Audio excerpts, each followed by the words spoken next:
Naresh Meena police की गिरफ्त से फरार हो गया है। सूत्रों के हवाले से बड़ी खबर आ रही है। पुलिस इस वक्त नरेश मीणा की तलाश कर रही है। पुलिस को चकमा देकर नरेश मीणा फरार हो गया। ये एक बहुत बड़ी खबर आ रही है। जिस तरीके से पूरा वाकया हुआ और इस मामले में अब बड़ी खबर यह है कि नरेश मीणा पुलिस की गिरफ्त से फरार हो गया है। सूत्रों के हवाले से बड़ी खबर है।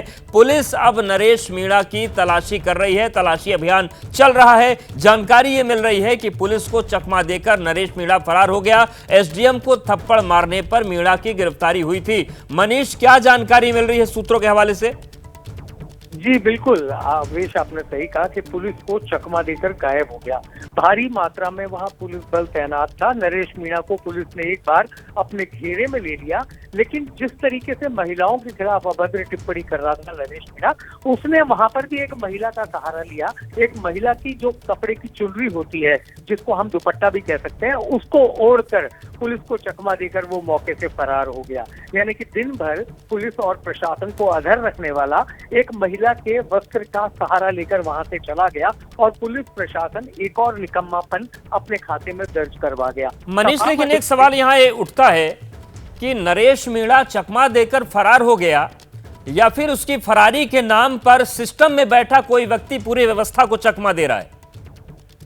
अब सबसे बड़ा सवाल अवधेश कि अगर पुलिस ने ही उसको फरार करवाया या पुलिस के सिस्टम में बैठे हुए नरेश मीणा से जुड़े कुछ लोगों ने कारनामे को अंजाम दिया, तो क्या उसकी कोई जांच होगी? सबसे बड़ा सवाल कि जब खुलेआम एक व्यक्ति एक कानून व्यवस्था को संभाल रहे, चुनाव व्यवस्था को संभाल रहे एक अधिकारी पर थप्पड़ मार सकता है और उसके बावजूद निडर होकर के बैठ सकता है, तो ऐसे अधिकारी के खिलाफ ऐसे नरेश मीणा के खिलाफ क्या पुलिस प्रशासन कार्रवाई करेगा?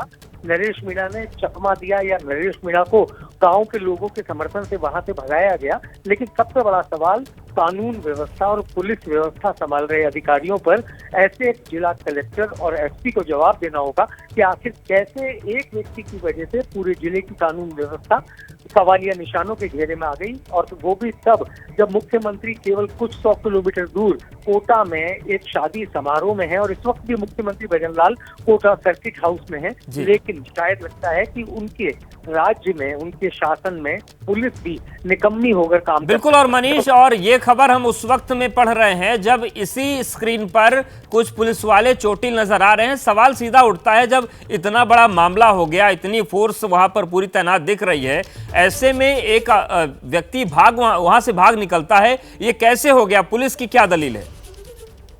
अवधेश, क्या आप इस बात पर यकीन कर सकते हैं कि हजारों पुलिसकर्मी, कई आईपीएस ऑफिसर, कई आरपीएस ऑफिसर नरेश मीणा को गिरफ्तार करने के लिए वहां पहुंचे और उस घेराबंदी को तोड़कर नरेश मीणा वहां से फरार हो जाए?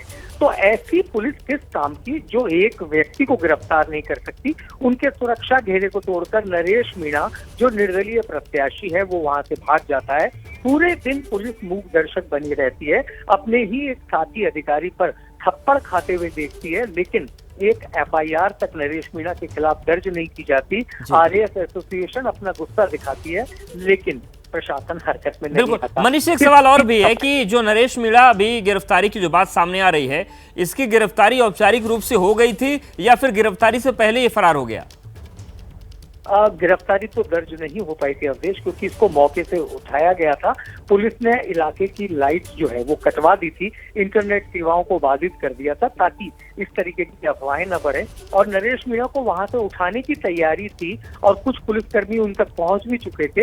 इस बीच वो पुलिस को चकमा देकर वहां से फरार हो गया। अब ऐसे में क्या कुछ पुलिसकर्मी नरेश मीणा से भी मिले हुए थे या पुलिस की लापरवाही और निकम्मापना था कि नरेश मीणा वहां से फरार हो गया? इसका जवाब तो जिला कलेक्टर और पुलिस अधीक्षक दे सकते हैं बेहतर तरीके से, लेकिन जो दिख रहा है वो साफ है कि पुलिस निकम्मी और मूक दर्शक बनी रही और उसने पूरे दिन इंतजार किया कि नरेश मीणा अपने जितने कर्तव्य कर सकता है वो कर ले, और उसके बाद जब वो एक्शन में आए तो खाली हाथ रह गए। तो ऐसे में टॉप जिले की प्रशासनिक व्यवस्था पर आप खुद अंदाजा लगा सकते हैं क्या हालात हैं। जी मनीष, एक सवाल और भी उठता है कि पूरे देश भर में निर्दलीय प्रत्याशियों की हैसियत क्या होती है? कई बार वो तस्वीरें हम लोगों ने देखी और दिखाई हैं कि कई बार वो नामांकन नहीं कर पाते, कई बार उनके साथ बदतमीजी हो जाती है। यहाँ पर अगर एक निर्दलीय प्रत्याशी इतनी मजबूती के साथ पूरे सिस्टम को हैसियत दिखा रहा है, कहीं ऐसा तो नहीं कि किसी बड़े दल का हाथ इस पर है और इसीलिए इस पर हाथ रखने से पूरा सिस्टम कांप रहा है? बिल्कुल, आपने अवधेश बहुत अहम सवाल पूछा है, क्योंकि नरेश मीणा का मैं पृष्ठभूमि आपको बताना चाहूंगा। नरेश मीणा कांग्रेस में था और नरेश मीणा ने कांग्रेस से बागी होकर विधानसभा का चुनाव लड़ा। उसके बाद नरेश मीणा ने फिर कांग्रेस की टिकट दौसा और देवली उनियारा से मांगी, लेकिन कांग्रेस ने उसको दोनों जगह से अपना टिकट नहीं दिया। इसके बाद नरेश मीणा बागी हुआ और कांग्रेस से उसको निकाला गया। लेकिन जिस तरीके की बात सामने आई कि एक प्रमुख पार्टी ने नरेश मीणा बिल्कुल, और सीधे तौर से अब सवालों में सिस्टम है। मनीष, नजरें बनाए रखिएगा इस खबर पर। फिलहाल आपका बहुत शुक्रिया जानकारी और अपडेट्स को देने के लिए। तो बड़ी खबर यह है कि एसडीएम को थप्पड़ मारने के बाद गिरफ्तारी होनी थी, लेकिन उससे पहले ही नरेश मीणा चकमा देकर फरार हो गया।